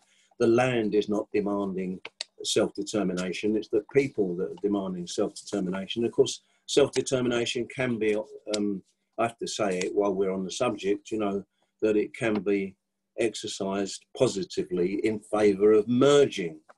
It's not about separation necessarily. Okay, that's enough of that. Thank you. I've only got one other person. Moshé, if you agree, I'll call John, who wants to make a short second contribution. Stan, can you mute your call, please? He already has. Okay. John. Thanks. And then I'll call Moshé. Sure. Okay. Yeah, I take the other comrade's point about annexation, and we'll see all that. But it's clearly an important question. Just a few things, really. First of all, in terms of our position, it was a two-state solution under working class rule. That's the difference between us and the AWL, which is not a minor question. But on to the, I suppose, the main differences I have. First of all, I do think that self-determination is a democratic demand. It's a weapon in our armory. You select it given particular concrete circumstances. It's not a universal. You don't go around looking for people and create a national question so that you can deliver them the democratic right to self-determination if they're not bloody interested in it. Okay, in terms of what Dan was saying, okay, is there an Arab national question? Is there an Arab national consciousness? Well, certainly there was in the 50s and 60s, and I think you can go back further and say that with the development certainly of Western colonialism, that consciousness of commonality came into existence. And if we look at what British and French colonialism did to the Arab world, all we need to do is look at the neat lines that divided various colonies. And this had nothing to do with people. This had everything to do with oil wells and divisions by outside powers. So the analogy I would rather draw, Dan, is different to yours, that instead of pan-Slavism, how about the Italian question? How about the German question? Now, should the German working class just say, well, let Germany be united by Bismarck? Well, that is what happened. No, the German working class ought to take the lead. That was Marx Engels' position in uniting Germany. And their program was to unite Germany with including Prussia and including Austria, but paring down the size and the influence of both Austria and Prussia. So the key question to me is who takes the lead in an existing real situation? You know, that's the key question. It's not a question of us tailing Nasserism or tailing political Islam. It's about the working class taking the lead precisely on the lines that Marcus was suggesting, and I agree with that.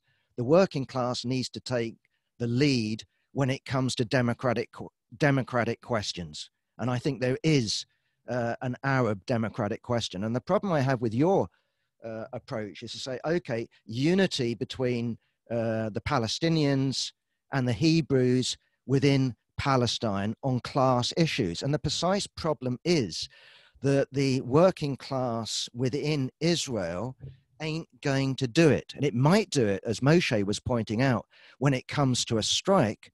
But is it going to do that on the basis of a one state where Palestinians have equal rights under capitalism?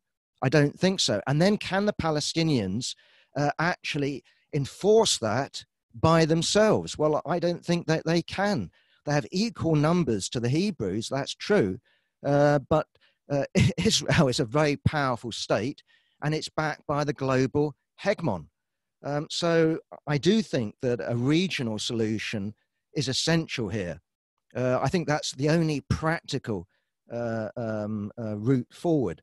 And the reason why I would raise the question of self-determination is not that you want it put in practice in order to separate, but what you want to do is assure the Hebrew working class that we aren't out to oppress you, that what we're fighting for, we, the socialist movement in the Arab world, we are fighting for equality. We're not fighting in order to put you into a second-class citizenship position. When push comes to shove, in my view, you have a vote to say unity, yes, unity, no. And I take Moshé's point about what we want is unity. Of course we do.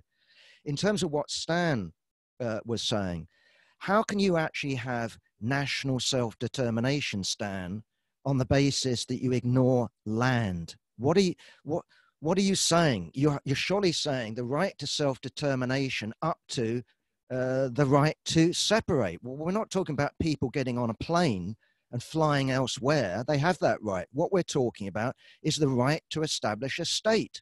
And states have territories. So you are talking about land. You know, when you raise the question of self-determination for Ireland, we're not talking about the Irish people in Kilburn. We're talking about the Irish people in the land of Ireland. So we are talking, of course we're talking about a territory. Of course we are. If you say the right of India in the British Empire to self-determination, you're talking about India. You're talking about territory. Of course you are. So I think you're mistaken there. What you can talk about is, yes, the rights of peoples, that's certainly true. And people should have equal rights, whatever their religion, whatever their nationality. I accept that. But nonetheless, when you raise the question of national self-determination up to and the right to separate, you are talking about a state and you are talking about land. Just finally, maybe with the indulgence of the chair, in terms of the conflict in Israel, I don't think we want to look at the conflict between the secular and the Orthodox and say, therefore, this project is completely hopeless. And as I understand it, Dan, these Orthodox, the vast majority of them, by the way, are not anti-Zionist. There's been a change. That might have been the case 100 years ago. It's not now.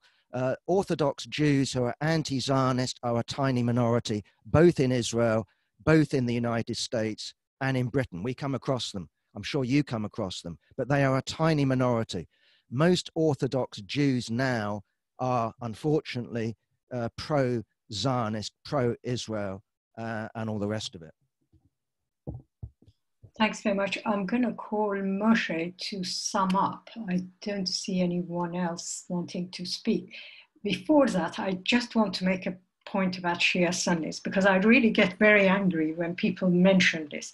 There was never a Shia Sunni problem until the United States started supporting Salafis, first for the war in Afghanistan and later in the form of Saudi Arabia, as it intervened time and again in the affairs of other countries. So please don't tell me about Shia Sunni. The Ottoman Empire survived centuries without that conflict. And this idea is that suddenly anyone who talks of working class unity between Syria and Jordan is necessarily talking of pan-Arabism is nonsense. Pan-Arabism has its other definitions, which includes the larger states uniting from above, from Ba'athist leadership and so on. It has absolutely nothing to do with what we are talking about. Moshé, apologies for taking your time, but you have plenty of time to say whatever you want now. Okay. So first, Mike made some very interesting points which I want to respond to. First of all, yes, United States support for Israel is not going to diminish because of recent moves in, especially in the Jewish community in the United States, and especially among young people. That's true, but public opinion in the United States will be much more difficult to manage when the Jewish community is divided in the United States, as it is now being divided and as it is moving in the direction which will, of course, it is not just the dominance of Zionism among American Jews that was instrumental in forging or in managing public opinion in a pro-Israel direction. It is also the much more important fundamentalist Christian constituency, which is much larger, by the way.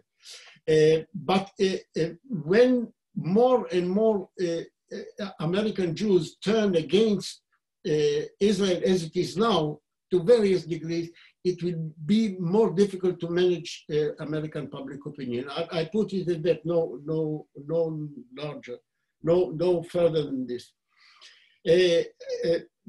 Mike mentioned a possible outcome, a catastrophic outcome to the conflict in the Middle East as a possible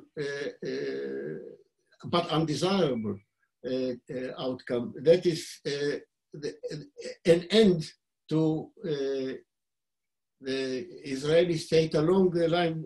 I mean, he gave the analogy of the Crusader state. Well, I mean, yes, I agree that this is a horrendous possibility, and it cannot be ignored. The Crusaders states petered out. Whatever happens to Israel, it is not going to peter out. The Crusaders didn't have nuclear weapons. Israel does, and you know, there is something called the Samson option. Israel will go down, taking with it, I mean, in that scenario, taking with it a large chunk of the world. It is a horrendous outcome, but it's not something that we can offer as a solution. We can point out it's a possibility as, if you like, the obverse. If there is no equitable, desirable kind of solution, then it may end up in this kind of way. I mean, yes, I mean, this is one way in which the conflict will end together with the conflicting parties. He raised a very interesting point about the self-determination being a territorial matter. Yes, it is, and no, it isn't. Certainly it is if it is about separation, but because if you have a multinational empire and you allow, let us say, that the Lithuanians or the Estonians to separate, then you have to define which territory is going to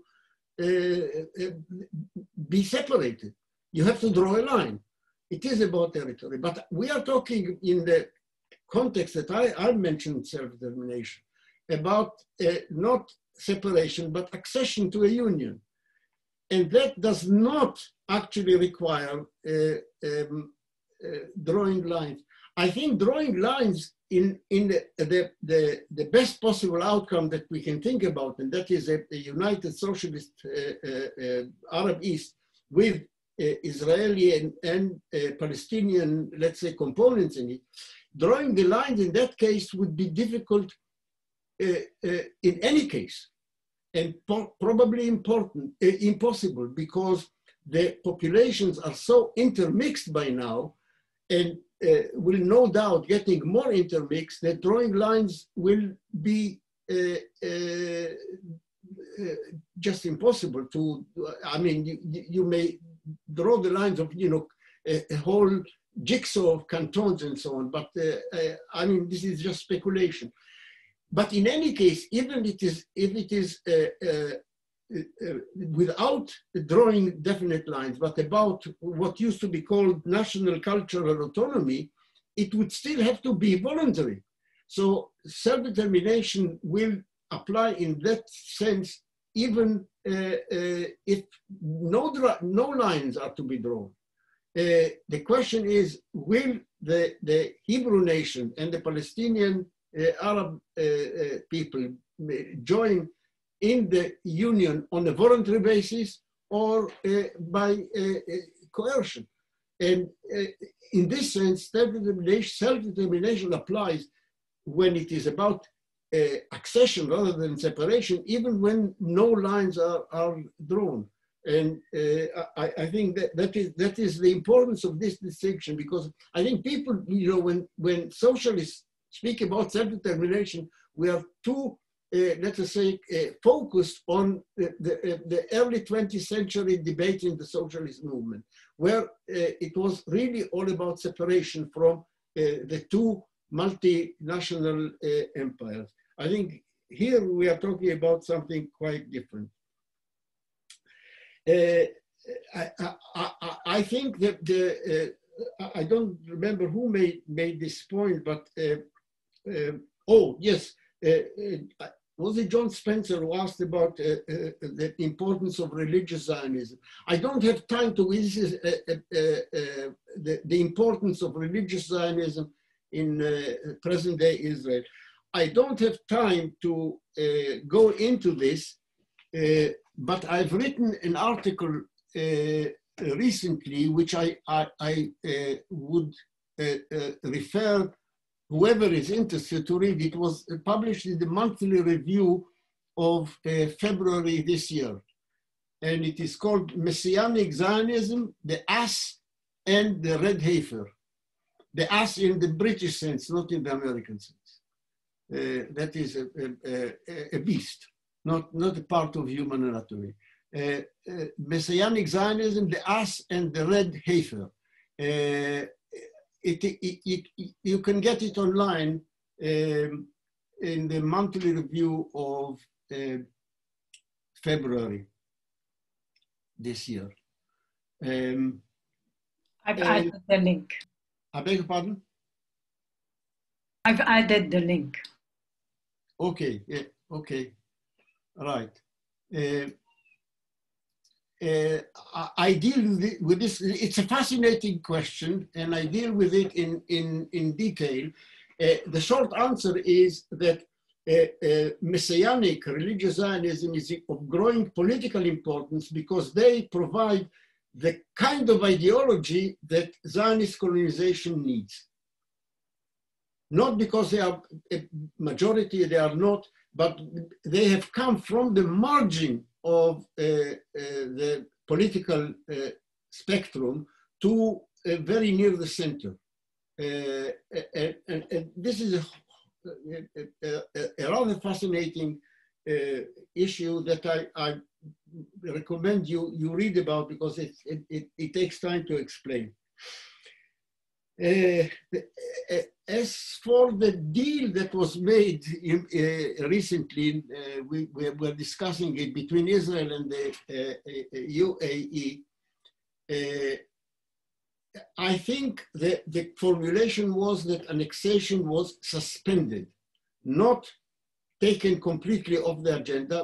Netanyahu would not have agreed to any agreement that forbids him to do the annexation, and he was quick to actually point it out, that it is only suspended. And this is the formulation in the agreement. And in fact, Trump confirmed it. He said the annexation is off the table for now. Okay, as for the Arab nation, I think the analogy with pan-Slavism is a travesty. It is a travesty because all Arab countries existing now, with the exception of Egypt, are recent creation of imperialism. The only Arab country that has existed forever, and in fact has existed before any other state in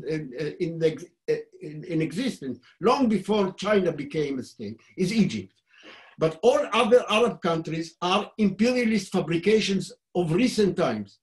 The Arab nation reads one language. The spoken dialects, of course, differ as they do in every country. I mean, in this country, I mean, there are any number of dialects, but they all watch the same television station. They all watch Al Jazeera in Arabic. They speak one language, they read the same literature. It is one nation. And to make the analogy, I think the much closer analogy is the one that John gave with Italy. This is just based on I don't know, lack of sufficient knowledge of the situation.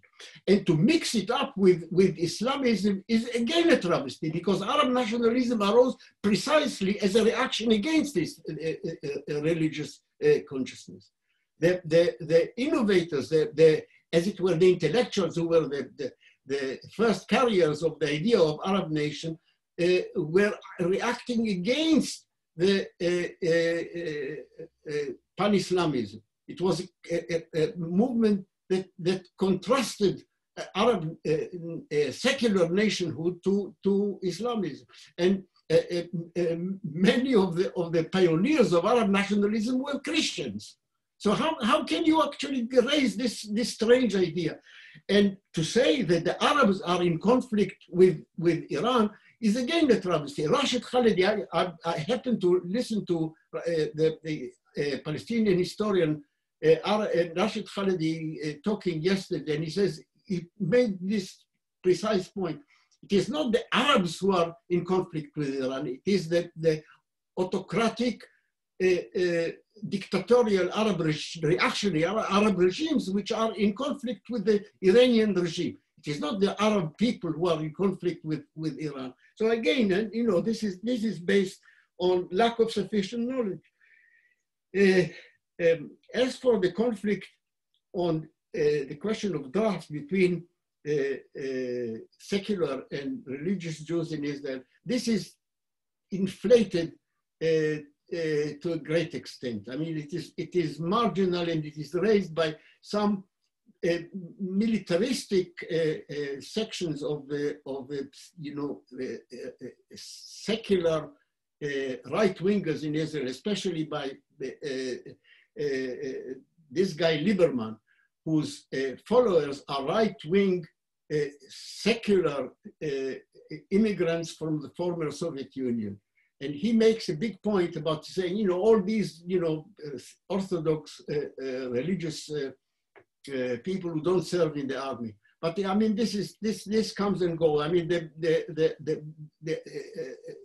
it is a big exaggeration to think that this is an important conflict in Israel. By the way, it is true, as I think John pointed out, that the majority of Orthodox Jews in Israel are pro-Zionist, only a small minority there and also in this country. But in the United States, the situation is again quite different. There's a huge sect of Hasidic Jews in the United States who are vehemently anti-Zionist.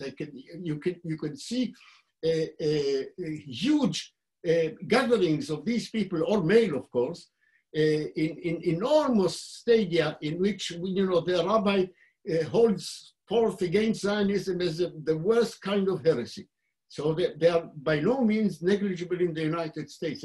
They're actually a big section of Hasidic Jews.